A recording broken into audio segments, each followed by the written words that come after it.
So I reached out to my favorite. Now, if Shaquille O'Neal hears that, then I'm going to really take it. But I called Charles and I said, come on, Charles, would you do me a favor? Would you come on with me? And good to see you, Charles Barkley. Thank you, babe. Thanks for having me. I appreciate it. Always. Hey, listen. Hey, tell Shaquille, I'm doing great. I am doing really well. I had a great summer.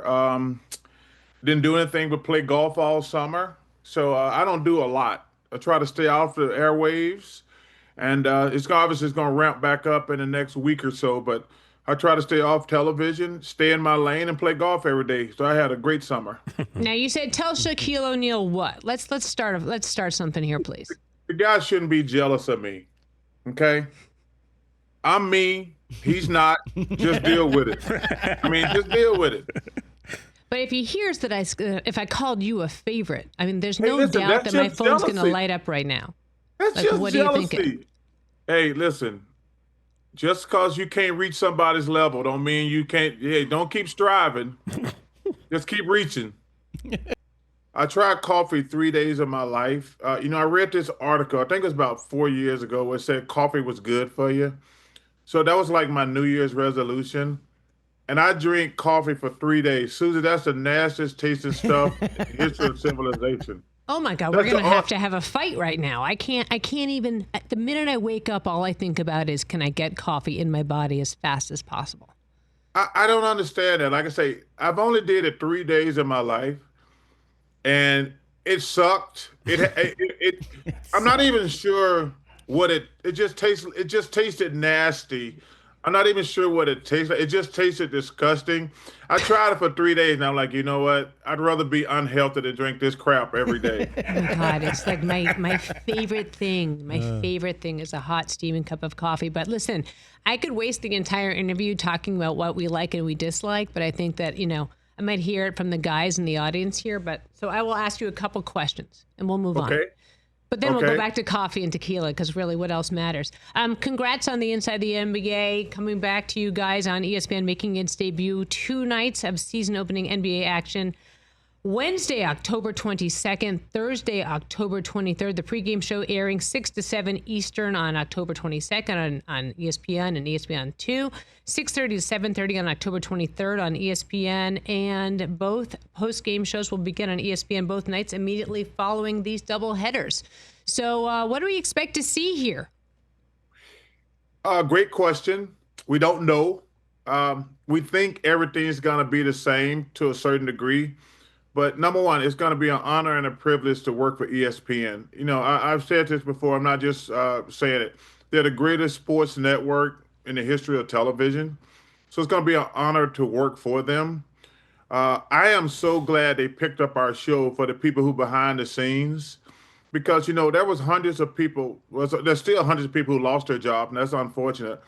But there was hundreds of people who were going to lose their job because we lost the NBA package. So I'm so happy for those people at Turner, and thanks to ESPN for picking up our show. We hope and think it's going to be the same, which that sounds good in theory, but we met with them a couple of weeks ago, and they said we're going to try to keep everything the same as possible. So that made us feel a lot better. So I'm really looking forward to it. It's always getting exciting this time of the year, Suze, because the season's starting. We've been sitting. We haven't been doing anything since I think the season ended June the 10th, 15th, somewhere in there. So I haven't done anything basketball related since then. So you get tired of it at that point, but now you're starting to get the juices flowing. There's some incredible storylines this season. Let me tell you something. I don't care who you have on your show this week while Rich is on spring break. Hey, there's not one single person can come on this show this week and tell you who's going to win the Eastern Conference. Zero. Right. You can bring Einstein on here. You can bring Shakespeare. You can bring anybody you want on your show. I have zero idea who's going to win the Eastern Conference. The West, Oklahoma City is obviously the team to beat, but Kevin Durant going to Houston is going to be great. The Joker finally getting some help in Denver. Luka looked like he's in fantastic shape, and LeBron is always awesome. The West is going to be great, but man, it's going to be, I'll tell you what's crazy about the Eastern Conference. If, and it's a big damn if, if my Philadelphia 76ers could get healthy, they could actually win the East. Ooh. But hey, listen, they haven't been healthy in years. But I'm telling you, if Embiid and Paul George to get healthy, they could win the East. But obviously, Cleveland and the Knicks are gonna be hurt. But they're not overwhelming favorites. Giannis in Milwaukee with Miles Turner now, they're gonna be good. The Atlanta Hawks had a great summer. So man, I can't wait to watch the East. The West, like I say, the West gonna have a bunch of top heavy teams. They're gonna be good. Zion look like he's in great shape. But man, the East is gonna be fun to watch. Now, I don't want to hurt Doc Rivers' feelings here, but what did you make of the honest conversation about possibly wanting to be in a trade to the Knicks? You know, it's interesting how these guys they feel like they're entitled to play for the championship every year. As a great player, you should feel like I'm a great player. If I get any help, we're going to win. And you got to give the Milwaukee Bucks credit. I wish the person loved me as much as the Bucks love Giannis. I really do. They went out and got him Dame Lillard. They went out and got him Miles Turner. They have done everything possible to try to make the Bucks win again. So the notion that he don't feel like they're doing everything in their power, they have done everything. Seriously, I want a person to love me as much as the Bucks love Giannis. I mean, they did. They went out and got Dame. They went out and got Miles Turner. They've done everything possible. So it's unfortunate that he feels like he's entitled to win a championship every year. Everybody wants to win a championship. But the Bucks have done everything they possibly could. It's disheartening for me to hear him thinking like, if we don't win the championship this year, I want to be out of here. I hate hearing that. You have to wonder with that situation what the Bucks would do then. I mean, how they would rebuild if they were to move him out, because he is one of the greatest players of his generation. Well, when you trade a great player like that, you're going to go to the bottom of the pile. That's just the bottom line. I think that I don't think they own a draft pick for like the next 5 or 6 years. Same thing with my Phoenix Suns. We're going to have to go back to the back of the line because we traded all our assets for Kevin Durant, and that obviously was a complete failure. So I hope he stays in Milwaukee because he's a great player and he's a great kid, too. Great kid. I love everything about Giannis. He plays hard every night. But I just find it fascinating when these guys feel like I'm entitled to win a championship every year, or, you know what, I want to move. I know, but you at the same time you can see the allure to him of playing in New York City. All right, the Lakers are down the street from this studio. I'm curious, have you ever sat out an entire preseason with a nerve irritation in your glute? You know, for the layman's at home, that means your ass hurts, Susie. You know, you might have some dummies out there who don't know what glute means. Listen, I have no problem with a guy being that old sitting out. He's not going to gain anything in the preseason. LeBron has paid his dues way beyond what he's done for the NBA. And the Lakers, they just got to stay healthy for the playoffs. Doesn't matter what they accomplish during the regular season or anything like that. You know, there's only every year, depending on the sport, there's only a few teams that have to win the championship or their season's a bust. The Lakers are on that list. And LeBron at his age, you got to hope he can stay healthy because it's a long season. It's a real long season. So I just think that it's no big deal. But the Lakers, you know, they are going to be interesting because, like, we don't know what's going to happen. But it's going to be fun watching. That's the beauty of sports. You get to sit back and watch in real time. If I was JJ Redick, I would literally bubble wrap him and basically like have like an army escort to and from. Like, why would you even want to see him on the court? You know exactly what he's going to do.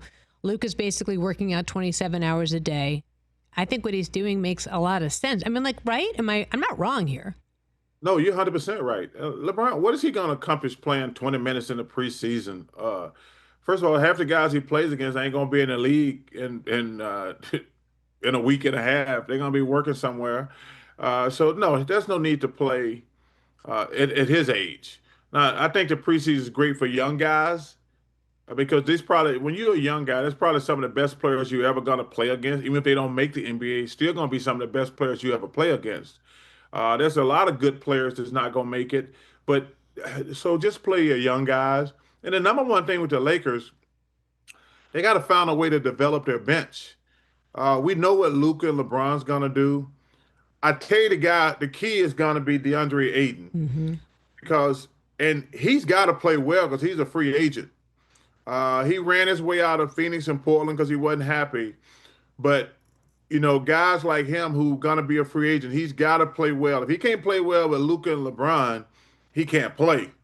I mean, if you can't play well with those two guys as a big guy, because you're gonna all you gotta do is run the floor, you're gonna get layups and dunks or alley oops on the other end. So it's a great situation, but he's gonna have to play at a high level because he's gonna have to play good defense behind those guys. Because LeBron's not a great defender anymore, and Luka's never been a great defender, and he's going to make up for their rebounding because the Lakers always put a small team out there.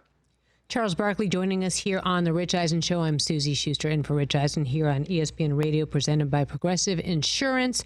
Charles, who is the team that we're not talking about that strikes your curiosity? Wow, that's a really good question. I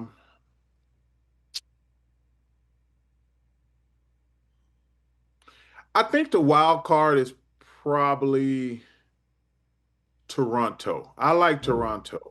I think Toronto is going to surprise some people in the East because there's no dominant team in the East. I mean, I'm looking at is Tatum going to be out pretty much all year. Even if he come back, he won't be the same. Halliburton's probably going to sit out for the whole year. Um, I think Toronto could be a sleeper in the East. And in the West, I think all eyes have to go down to Zion, man, because when that kid's in shape, he's special, but he's always hurt. Mm-hmm. And so you can't bank on it. But as I said to you earlier, don't sleep on my Philadelphia 76ers. Right. I listen, and it's a big if. I mean, Joel has been hurt every year, basically. Paul George is getting older and he's starting to break down. But I'm telling you, if the 76ers could get healthy, you got an MVP in obviously in Embiid. You got an all-star player in Paul George. Maxey is an all-star. The kid from Duke is a hell of a player, McClain. The kid VJ they just drafted this year, I like him a lot. The Sixers could be the sleeper team in the East. I'm telling you. All right, you heard it here first on The Rich Eisen Show. That said, you said the very famous word, the important word, if. Yeah. Because God knows we've seen Paul George struggle through so many seasons, and same with Joel, but it's a tough one. That's a very big if. Let me ask you a question about the WNBA. What do you foresee happening between the league and its commissioner? Because, boy, these are dark times for a league that is seeing unprecedented audiences coming to it. Yeah, they need to be very careful. They're walking on thin ice right now, Susie. Number one, I wish those ladies luck. I want them to get paid as much as possible. I wish them nothing but the best. But let me tell you something.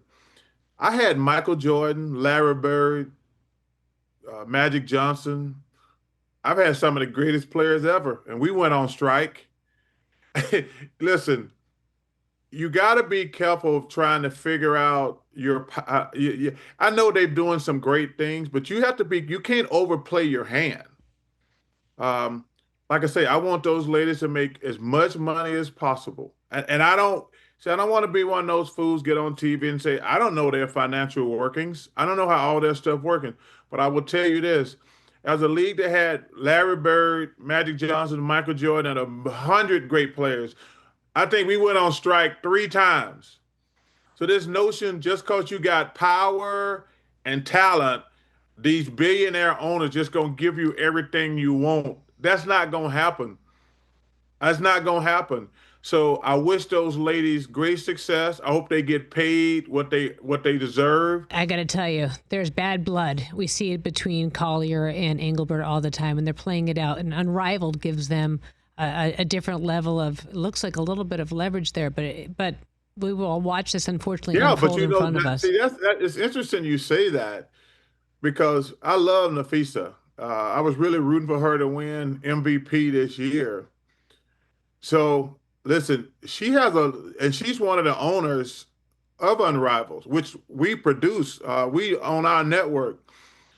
If they screw around and go on strike, a bunch of those star players could go to Unrivals and they could start their own league. So that's actually a point I'm making. This notion, because you got to understand one thing about these negotiations, and I've been in these negotiations. The stars aren't the same with the regular players. Let's get that out the way. The stars are the one who drive the league, but most of the rank and file are regular good players. Mm-hmm. If the WNBA went on strike and all this Asia, Nafisa's already down there, Caitlin, all those girls went to Unrivaled, they could start their own league with their own equity and make 3 times probably the money they're making now. Now that would screw all the other players in the WNBA, but you have to understand something. And like I say, I've been in these negotiations. Everybody's not on the same playing field. The stars are up here. Then there's some all-stars like right here. But the majority of players in sports are on the bottom rung. That's not an insult.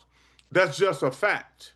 Most of the players in all sports are on the bottom rung. They're not up there with the superstars or the guys who are great players.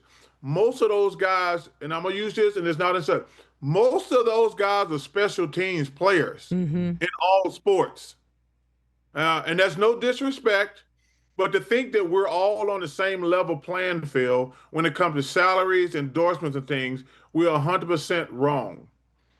I hear you. Since you brought up special teams, before I lose you, let's just talk about football for a second. Who do you like out there right now? Well, I'm an Eagles fan. We got a big game tonight against the Giants. Big game tonight. We haven't played great, but we've been winning. We beat the Rams on a lucky ass play on a block kick. Then it came back to bite us last week against the Broncos. We had the big lead and we only ran the ball 7 times. We got my cousin, which I'm lying. He's not my cousin. I just claim him because he's great. Saquon. We only ran the ball 7 times. And when you got a 2-touchdown lead, I'm pretty damn sure you should be running the ball. We only ran the ball 7 times. Saquon only ran the ball 7 times. That's terrible coaching right there. You got a 14-point lead. You just run the ball every time. Time's on your side. But I'm a big Eagles fan. Obviously, coming off a Super Bowl. We got high expectations. I would really love to see the Buffalo Bills win the Super Bowl because I think those fans deserve it. And I'm a big Josh Allen fan. Or I would like to see Jared Goff because I think that guy gets zero respect around the NFL. Yeah, I'm a big Lamar Jackson fan, but this season's probably gone.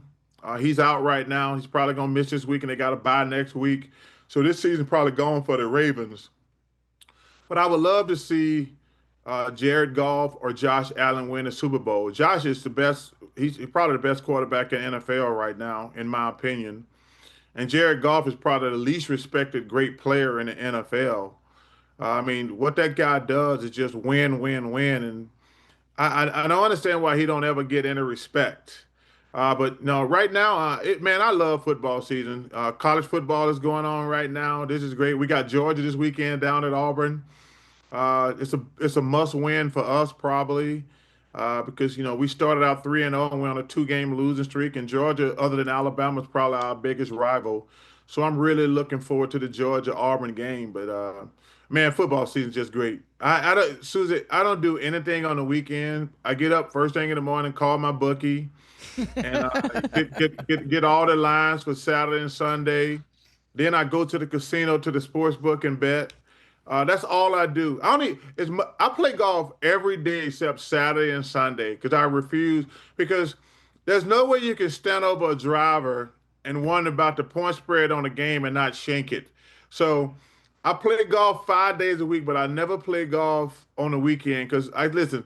You can't stand over a putt and worry about a point spread. You just got to worry about the break. You got to worry about the break. You can't be worried about they getting 3.5 or 3. What's your Super Bowl prediction? Really quick. Eagles. No, Detroit Lions against the Buffalo Bills. Let's go. Bills win their first Super Bowl. Shout out to the great Bruce Smith, Thurman Thomas, Jim Kelly, Cornelius Bennett, and my man Darryl. Oh, man, what's Darryl's last name? Talley. Darryl Talley. Darryl Talley. I used to love those guys. And I'll tell you something about those guys. Probably the most underrated great thing that ever happened in sports because they didn't win the Super Bowl. I think those guys, and it's unfortunate, those guys never got the credit and respect they deserve. To go to 4 straight Super Bowls is one of the great achievements in sports history, but because people won't give them their due because they didn't win one of those Super Bowls. But I think those guys going to 4 straight Super Bowls never happened, probably will never happen again. Yeah. One of the greatest accomplishments in sports history. This goes unclaimed. Charles, you're the best. Thanks for making the time for me. Appreciate it. Can't wait to see you on Inside the NBA on ESPN. Yes. I'm on